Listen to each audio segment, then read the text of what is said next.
Today I'm going to show you a little tip for soldering these XT60 connectors to a piece of, I believe we have 18 gauge wire right here.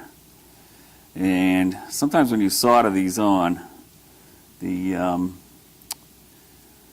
have to put so much heat that these little connectors will actually melt the plastic and kind of tilt off center.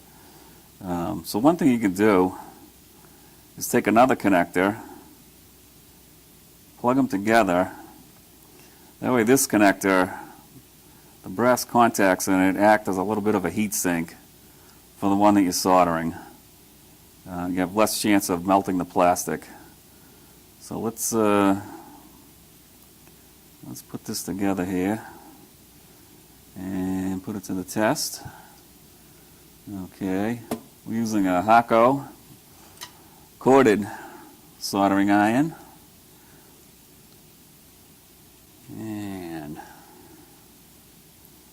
we'll get that heating up. Put a little heat to the brass contact here. We'll put just a little dab of solder on there to make a better thermal bridge between the soldering iron and the brass. And that should not take too long to heat up.